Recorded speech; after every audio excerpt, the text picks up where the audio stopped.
बिहार की राजनीति में आखिरी बार कोई एक पार्टी अपने दम पर सत्ता में आई थी। वो साल था 1995, जब लालू यादव के नेतृत्व में जनता दल ने पूर्ण बहुमत से सरकार बनाई थी। लेकिन तब से आज तक 3 दशक बीत गए, 6 विधानसभा चुनाव हो चुके, लेकिन हर बार सत्ता गठबंधनों के सहारे बनी।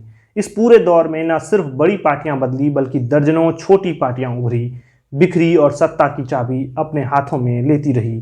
सवाल सिर्फ ये नहीं है कि किसी को बहुमत क्यों नहीं मिला, असली सवाल है कि बिहार की सामाजिक बनावट, क्षेत्रीय असमानता, जातीय जटिलता और मतदाताओं की बदलती महत्वाकांक्षाओं ने राजनीति को इस कदर टुकड़ों में क्यों बांट दिया कि अब कोई भी पार्टी सर्वमान्य नहीं रही। 1995 से लेकर 2020 तक ये कहानी है गठबंधनों की, विश्वासघातों की और सत्ता के लिए किए गए हर उस समझौते की जिसने बिहार की राजनीति को एक अस्थायी बहुमत से दूर कर दिया। सवाल ये है कि आखिर क्यों बिहार की राजनीति में ऐसा क्या बदल गया कि अब कोई अकेला दल सत्ता की कुर्सी तक नहीं पहुंच पाता।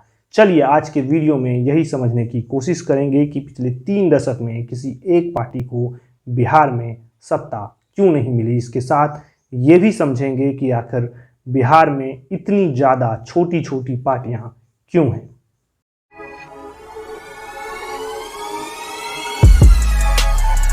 दोस्तों नमस्कार, मेरा नाम है अभिषेक और आप देख रहे हैं पब्लिक वाणी। आज हम सबसे पहले तो ये बताएंगे कि आखिर 1995 से लेकर 2020 तक बिहार में विधानसभा चुनाव के क्या परिणाम रहे, कौन सी पार्टी ने सरकार बनाई, कौन मुख्यमंत्री बने और किस गठबंधन को कितनी ज़्यादा सीटें मिली। तो इस पर पहले बात करते हैं और उसके बाद हम आपको बताएंगे कि आखिर 1995 के चुनाव के बाद बिहार में किसी एक पार्टी को कभी बहुमत क्यों नहीं मिला। हम बात करते हैं सबसे पहले तो 1995 के बिहार विधानसभा चुनाव की। उस वक्त बिहार में 324 विधानसभा की सीटें थी, क्योंकि झारखंड पहले बिहार के साथ मिला हुआ था। उस समय बहुमत का आंकड़ा 163 था। जनता दल ने जो है उस समय 167 सीटें जीती थी और सरकार बनाई थी और लालू यादव मुख्यमंत्री बने थे। इस चुनाव में कांग्रेस को 29 सीटें मिली, बीजेपी को 41 सीटें मिली, सीपीआई को 26 सीट मिली और अन्य को 61 सीटें मिली। तो ये तो हो गया 1995 के विधानसभा चुनाव की बात। अब अगर 2000 के विधानसभा चुनाव की बात करें तो 2000 में जो विधानसभा के चुनाव हुए थे उस समय भी 324 विधानसभा सीटों पर चुनाव हुए थे। तभी तक जो है झारखंड जो है बिहार के साथ बना हुआ था। इस चुनाव में जो है 124 सीटें जो है आरजेडी को मिला। आरजेडी जो है तब तक एक नई पार्टी के रूप में चुनाव लड़ रही थी, क्योंकि जनता दल का जो है वो विघटन हो गया था 1997 में। और इस बीच जो है कई राजनीतिक घटनाक्रम हुआ, लालू यादव को जेल जाना पड़ा, राबड़ी देवी मुख्यमंत्री बनी। तो इस चुनाव में जो है आरजेडी को 124 जो है विधानसभा की सीटें मिली।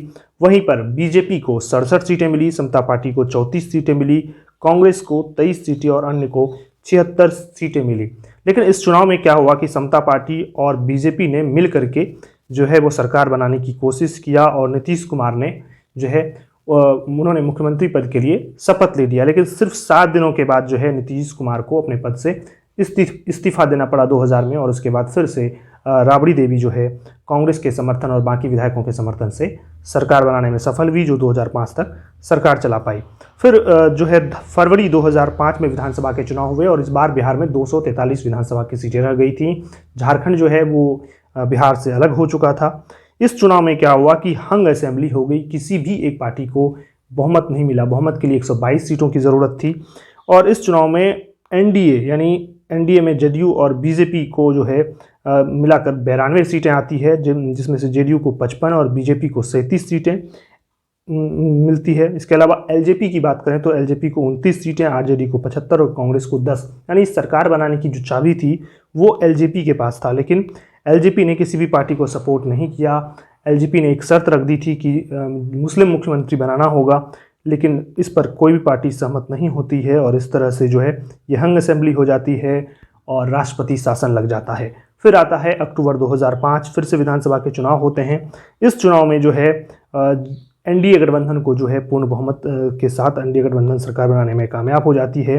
जेडीयू को 88 सीटें मिलती है और वहीं बीजेपी को 55, कुल दोनों मिलाकर के 143 विधानसभा की सीटें। आरजेडी जो है वो 54 सीटों पर सिमट जाती है, कांग्रेस को 10 और एलजेपी को 10 विधानसभा की सीटें मिलती है और इस तरह से नीतीश कुमार जो है पूर्ण बहुमत के साथ सरकार बना लेते हैं। फिर आता है 2010 का साल। 2010 में इस बार एनडीए को एक बार फिर से प्रचंड बहुमत यहाँ पर देखने को मिलता है। इस चुनाव में जेडीयू को सिर्फ अकेले दम पर जो है 115 विधानसभा की सीटें मिलती है, बीजेपी को 91 और कुल 206 विधानसभा सीटों पर दोनों पार्टियां जो है चुनाव जीतने में कामयाब हो जाती है। इस बार जो है जेडीयू कहीं ना कहीं जो है पूर्ण बहुमत की तरफ जो है वो बढ़ी थी। सिर्फ 7 सीटों से जो है पूर्ण बहुमत के साथ सरकार बनाने में वो विफल हुई। हालांकि माना जाता है कि बाद में उन्होंने ये आंकड़ा छू लिया था। और इस चुनाव में आरजेडी सिर्फ 22 सीटें जीती, कांग्रेस को सिर्फ 4 और एलजेपी सिर्फ 3 सीटें ही जीतने में सफल हुई और नीतीश कुमार जो है सरकार बनाने में एक बार फिर कामयाब हुए। लेकिन ये सरकार जो है 2013 में बीजेपी और जेडीयू का जो है वो गठबंधन टूट जाता है, जब नरेंद्र मोदी को बीजेपी अपना प्रधानमंत्री पद का उम्मीदवार बनाती है। तो फिर किसी तरह से नीतीश जी का सरकार जो है वो आगे चलता है और फिर 2015 में नीतीश जी महागठबंधन बनाते हैं, जिसमें से में आरजेडी और कांग्रेस के साथ वो गठबंधन बनाते हैं। और इस चुनाव में 2015 के चुनाव में आरजेडी को 80 सीटें मिलती है, जेडीयू को 71, कांग्रेस को 27 और कुल 178 सीटें होती हैं। और फिर से नीतीश कुमार जो है वो सरकार बनाने में कामयाब होते हैं। वहीं बीजेपी को 53 सीटें, एलजेपी को 2 और हमको 1 सीट जो है वो देखने को मिलता है। तो इस तरह से वो सरकार बनाते हैं। लेकिन 2017 में फिर नीतीश कुमार जो है महागठबंधन को तोड़कर बीजेपी के साथ जा मिलते हैं, एनडीए के साथ जा मिलते हैं और फिर वहाँ उन्होंने अपनी सरकार बना ली। और फिर इसके बाद 2020 में वो विधानसभा के चुनाव लड़ते हैं एनडीए के साथ, बीजेपी के साथ मिलकर के। इस चुनाव में बीजेपी को 74 सीट, जेडीयू को 43, हमको 4, वीआईपी को 4, कुल 125 सीटें होती हैं। तो वहीं आरजेडी 75, कांग्रेस 19, वामदल 16, कुल 110 सीटें, यानी जो है महागठबंधन सरकार बनाते बनाते चुक जाती है और नीतीश कुमार सरकार बनाने में कामयाब हो जाते हैं। हालांकि जेडीयू की सीटों में भारी जो है वो कमी आती है, क्योंकि एलजेपी चुनाव लड़ती है अकेले और वो जो है जेडीयू को बहुत ज़्यादा नुकसान पहुंचाता है। तो इस तरह से नीतीश कुमार 2020 में फिर से अपनी सरकार बनाने में कामयाब हो जाते हैं। हालांकि उन्होंने 2022 में फिर से पाला बदल लिया और आरजेडी के साथ चले गए।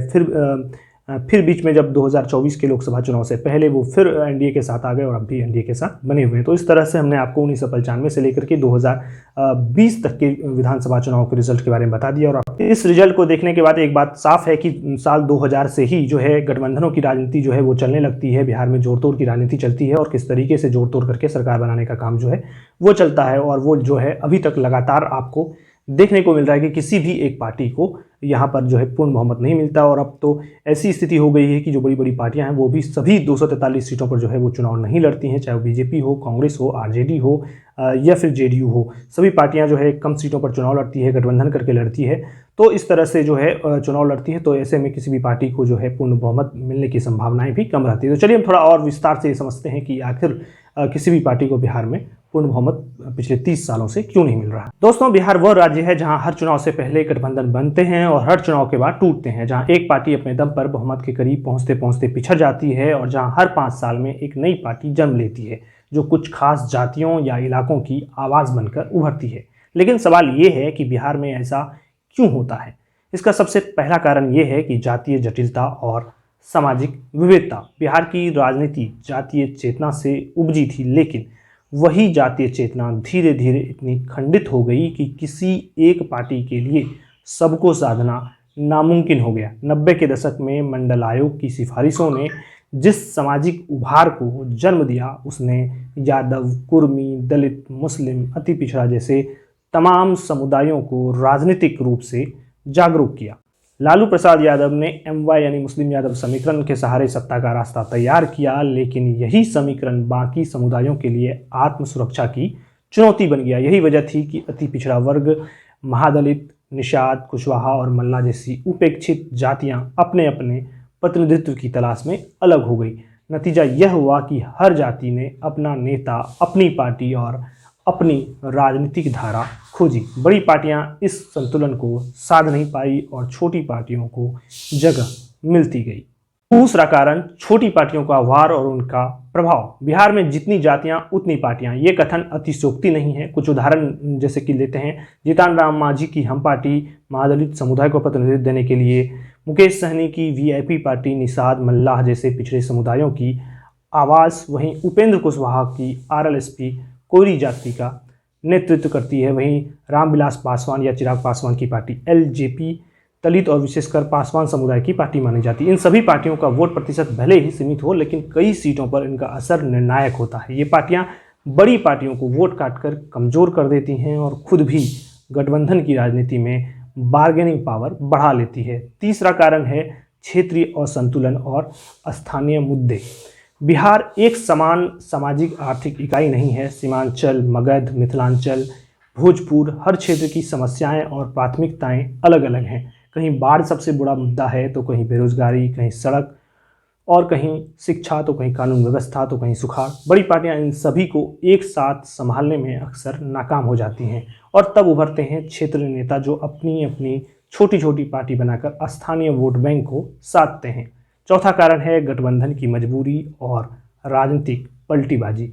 1995 के बाद से बिहार में शायद ही कोई चुनाव ऐसा हुआ हो जहां किसी एक पार्टी को स्पष्ट बहुमत मिला हो। नतीजा ये हुआ कि सत्ता में आने के लिए गठबंधन करना अनिवार्य हो गया। गठबंधन की राजनीति ने छोटी पार्टियों को अहम बना दिया। एलजेपी, हम, आरएलएसपी जैसी पार्टियां 5 से 10 सीटें जीतकर भी सरकार बनाने और गिराने की ताकत रखती है। और अगर बात नीतीश कुमार की करें तो वे बिहार की राजनीति के सबसे बड़े पलटीबाज बन चुके हैं। 2000 में जब उन्होंने पहली बार मुख्यमंत्री पद की शपथ ली तब वे समता पार्टी में थे।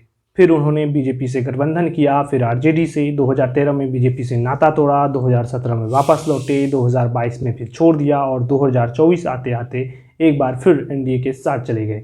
ऐसी राजनीतिक अस्थिरता ने मतदाताओं को और अधिक भ्रमित किया है और किसी एक पार्टी पर अस्थायी भरोसा जो है इसकी वजह से नहीं बन पाता है। पांचवा कारण युवाओं की बढ़ती राजनीतिक जागरूकता है। बिहार का युवा अब सिर्फ जाति के आधार पर वोट नहीं करता है। शिक्षा, नौकरी, पलायन, मेडिकल और तकनीकी संस्थानों की कमी, ये अब वास्तविक मुद्दे धीरे धीरे बिहार में भी बन रहे हैं। लेकिन चूंकि बड़ी पार्टियां भी अक्सर इन्हें चुनावी वादों से आगे नहीं ले जाती है तो छोटी पार्टियां इन मुद्दों को पकड़कर अपने अपने इलाके में प्रभाव जमा लेती है।